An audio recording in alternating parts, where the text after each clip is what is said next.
La industria de los semiconductores se construyó durante décadas sobre una regla no escrita. Sin el equipo adecuado, no hay chips avanzados. Sin excepciones, sin formas de evitarlo. Pero esa regla está empezando a resquebrajarse.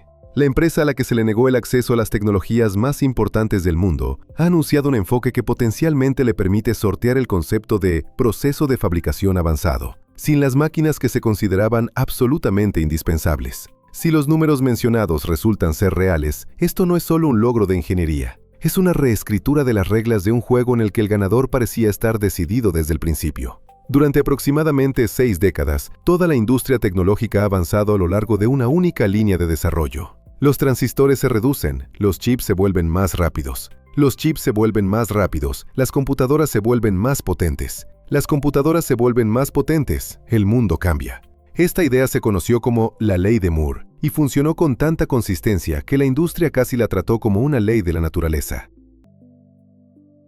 Aproximadamente cada 2 años, los ingenieros encontraban la manera de reducir aún más los transistores, duplicar su cantidad en un die y el rendimiento daba otro salto. Pasamos de miles de transistores en un chip en los años 70 a miles de millones en los 2000, hasta cientos de miles de millones hoy. El smartphone en su bolsillo tiene más capacidad de cómputo que las supercomputadoras que hace pocas décadas ocupaban edificios enteros. Pero hay algo sobre lo que las presentaciones de marketing prefieren guardar silencio. Ese progreso se está desacelerando. Los saltos que antes ocurrían cada 2 años ahora se extienden a 3 o 4. Construir una sola fábrica de chips moderna cuesta alrededor de $20,000 millones. Desarrollar una nueva generación de transistores puede costar $1,000 millones antes de que se produzca un solo chip. El fabricante taiwanés líder lucha en la próxima generación por una ganancia de área de alrededor del 6%. Antes era del 50% o más. Los logros fáciles han terminado, y los difíciles se vuelven cada vez más difíciles. Para una empresa en particular, el problema es aún más agudo. No se trata solo de un progreso más lento, sino de una decisión tomada en Washington. En los años 2019 y 2020, el gobierno estadounidense impuso amplias restricciones a las exportaciones de tecnología a Huawei. Para 2022, la empresa estaba efectivamente bloqueada del acceso a los equipos de fabricación de chips más avanzados del mundo. El elemento clave de ese equipo es la máquina de litografía ultravioleta extrema. La fabrica la empresa neerlandesa ASML, y no existe nada comparable en ningún otro lugar del mundo. Esta máquina utiliza un láser para vaporizar diminutas gotitas de estaño, liberando suficiente energía para generar plasma que produce luz ultravioleta extrema. Esa luz se refleja luego a través de una serie de espejos tan precisos que incluso un solo átomo de contaminación puede arruinarlos. Con esa luz se imprimen circuitos en silicio tan pequeños que no son visibles bajo un microscopio convencional. Cada una de estas máquinas cuesta alrededor de $200 millones, pesa aproximadamente lo mismo que 2 aviones de pasajeros y permite a los fabricantes líderes del mundo producir chips con nodos de proceso de 3 nanómetros y 2 nanómetros.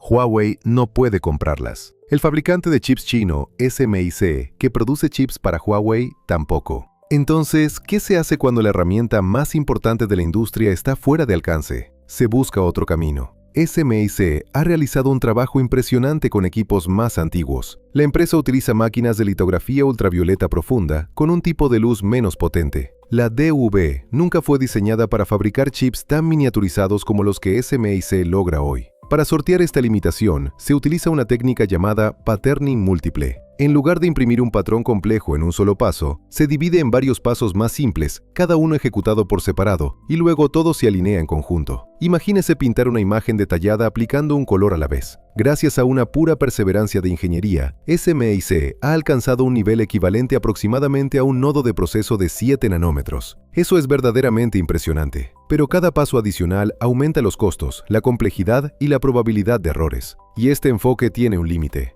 Huawei lo entendió. Así que los ingenieros de la empresa comenzaron a hacerse una pregunta diferente.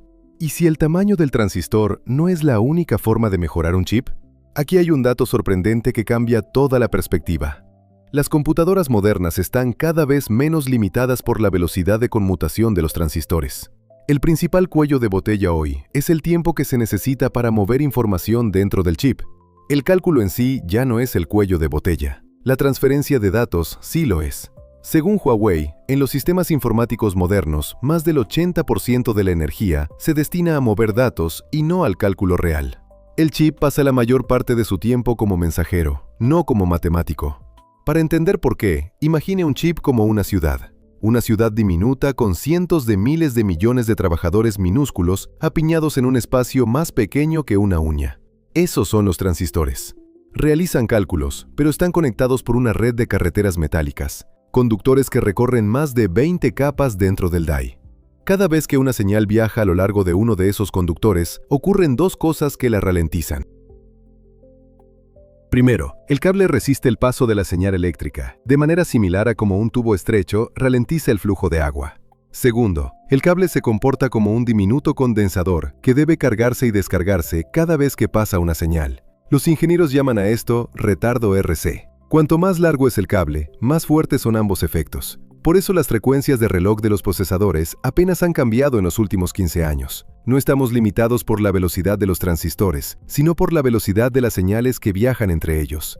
Y aquí está la conclusión clave. Si el problema es la distancia, ¿qué pasaría si simplemente se pudieran reducir las distancias? No reduciendo los transistores, sino reorganizándolos entre sí. Y si en lugar de disponer un chip de forma plana, como una ciudad en una llanura, se apilaran sus partes unas sobre otras, como un rascacielos? Ese es exactamente el núcleo de lo que Huawei ha anunciado. La empresa llama a este enfoque escalado, Tao, y el concepto es bastante intuitivo. Tome una hoja de papel cubierta de texto. Las palabras en la esquina superior izquierda están lejos de las palabras en la esquina inferior derecha. Ahora doble la hoja por la mitad. Las palabras que estaban separadas por centímetros ahora están directamente una al lado de la otra, separadas solo por el grosor del papel. Huawei quiere hacer lo mismo con un chip. Tomar un procesador que normalmente está dispuesto de forma plana, dividir la lógica y doblar una mitad sobre la otra. Las señales que antes recorrían varios milímetros sobre silicio plano, ahora recorren solo una fracción diminuta de esa distancia en vertical. Los milímetros se convierten en micrómetros. La latencia, el consumo de energía y el calor generado por el movimiento de datos disminuyen drásticamente. En resultados preliminares, Huawei reporta una densidad de transistores de 238 millones por milímetro cuadrado con este enfoque apilado, aproximadamente un 55% más de lógica en la misma área en comparación con un diseño plano. Y en una hoja de ruta que se extiende hasta aproximadamente 2031, la empresa afirma un rendimiento equivalente al que se esperaría de un chip procesador de 1,4 nanómetros. Todo eso sin litografía EUV.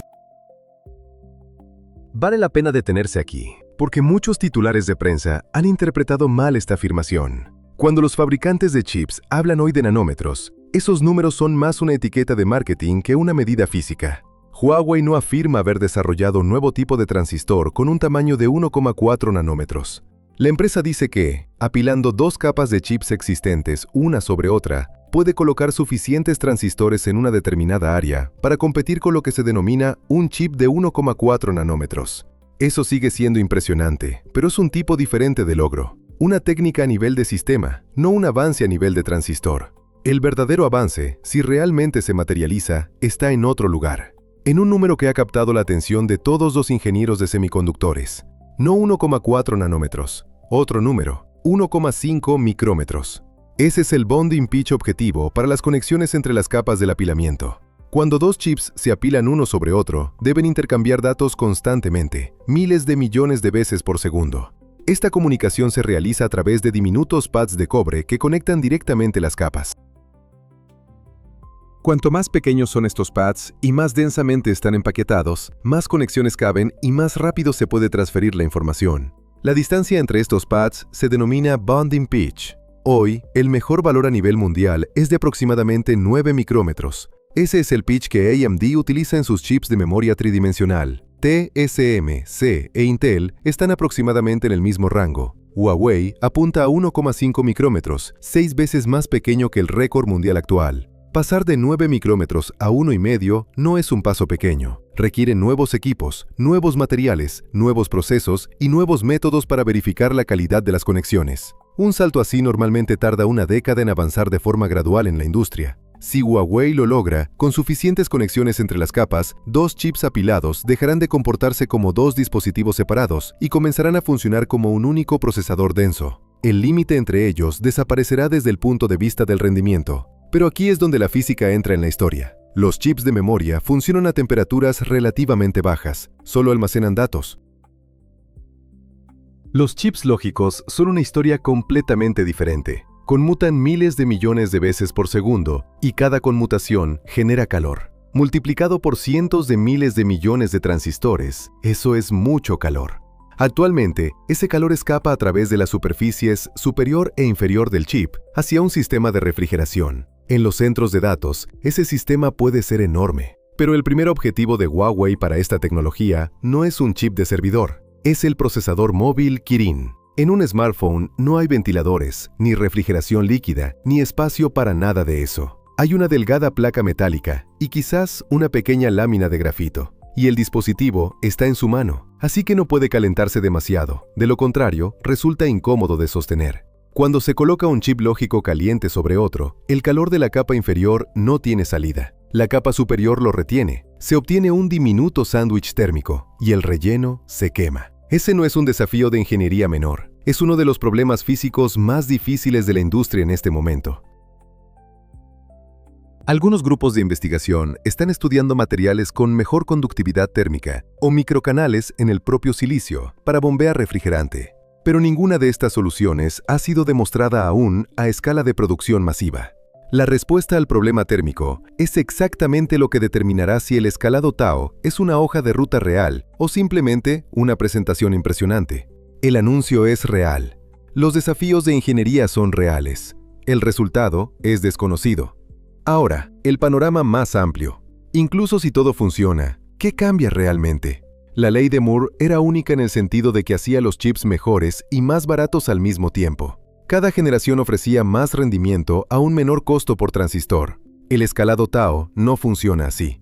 Apilar chips cuesta más que disponerlos de forma plana. Un proceso de bonding a 1,5 micrómetros costará más que a 9 micrómetros. Se intercambia costo por rendimiento. Se obtiene más capacidad en la misma área, pero se paga más por ello.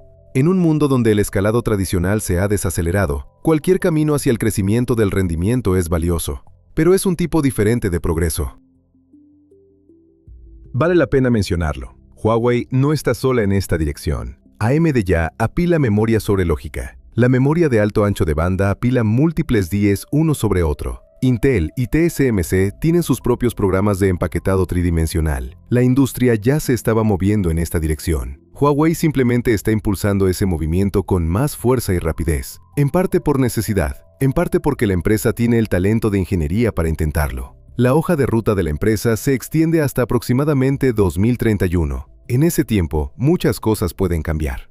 Las preguntas clave a corto plazo. ¿Puede SMIC fabricar chips apilados a gran escala con un buen rendimiento? Es decir, una proporción suficientemente alta de chips funcionales sobre el total producido. Un chip que funciona brillantemente en el laboratorio, pero que sale funcional solo una fracción del tiempo en la fabricación, no es un producto. Y la cuestión del calor. Cuando surjan detalles sobre cómo Huawei planea resolver el problema térmico en un chip móvil apilado, quedará claro cuánto de todo esto es pensamiento real de producción y cuánto son solo diapositivas ambiciosas.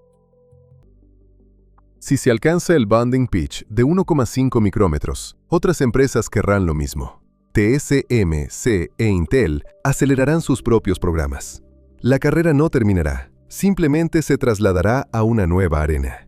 Y eso es lo que tiene de hermoso y de angustiante la ingeniería de semiconductores. Cada vez que alguien dice, eso es imposible, alguien más va y hace alguna versión de ello. No siempre de la manera que los escépticos esperaban y no siempre en el plazo prometido, pero en algún momento ocurre. El anuncio de Huawei no es la prueba de una victoria, es la prueba de que la empresa sigue en el juego. Y en un juego de esta magnitud, eso ya significa algo. Si le gusta entender de verdad cómo funciona la tecnología, pulse el botón de me gusta. Realmente ayuda al canal a llegar a más personas a quienes les importan este tipo de temas. Suscríbase y pulse la campana para no perderse el próximo video. Y deje un comentario abajo. ¿Cree que Huawei puede resolver el problema térmico y hacer que esto funcione en un smartphone real?